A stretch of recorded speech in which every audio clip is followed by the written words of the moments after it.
এই মানসিকতা রাখবেন আপনাদের কাছে অনুরোধ। আমরা সমস্ত ভাই ভাই যেখানে থাকি না কেন, কারো বিপদ হলে রাস্তাঘাটে অচেনা হলে বলো, কোনো যদি জানতে পারি না আমার সনাতনী ভাই তার পাশে দাঁড়াবে।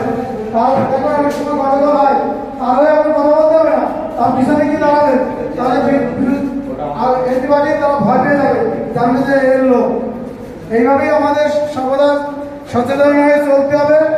এই প্রাকৃতিক দুর্যোগ আবার কে জানে, ভগবানের চিন্তাভাবনা, আমাদের কোনো অসুবিধা নেই, সুন্দর পরিষেবা আছে, লজ আছে, এখানে কোনো কারো যত মানে বৃষ্টি বর্ষা আপনাদের কোনো ভয় কোনো কারণ নেই। সুন্দরভাবে তারা আমাদের এসছে দূর দূরান্ত থেকে, সিনিয়র নেতৃত্ব, তারা আমাদের অনুষ্ঠানটি পরিচালনা করবে। আমাদের কিছু তাদের চিন্তা ভাবনা আমাদের সামনে তুলে যাবে। আপনারা সকলে মনোযোগ করে সহকারে শুনবেন এবং আপনাদের বন্ধু বান্ধবের কাছে এটা তুলে ধরবেন, এই আশা রাখি। নমস্কার।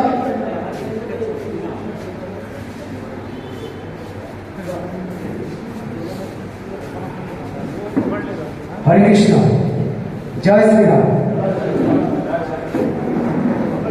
উপস্থিত আমাদের আজকে জাতীয়তাবাদী আমাদের বিশ্ব হিন্দু পরিষদের সকল সৈনিকরা, সকলকে আমাদের বিশ্ব হিন্দু পরিষদের পক্ষ থেকে বিনম্র শ্রদ্ধা।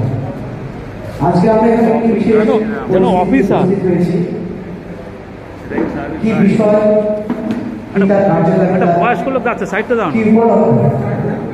সে সমস্ত কিছু আমাদের এখানে আলোচনা হবে। প্রথমে আপনাদের কাছ থেকে আমরা ক্ষমা পাশায় হওয়ার কথা ছিল, কিন্তু প্রাকৃতিক দুর্যোগের জন্য আমাদের যারা জেলার কার্যকর্তা আছে তারা এখনো উপস্থিত হতে পারেনি। আশা করা যায় কিছুক্ষণের মধ্যে তারা উপস্থিত হয়ে যাবে। আমাদের মধ্যে উপস্থিত আছে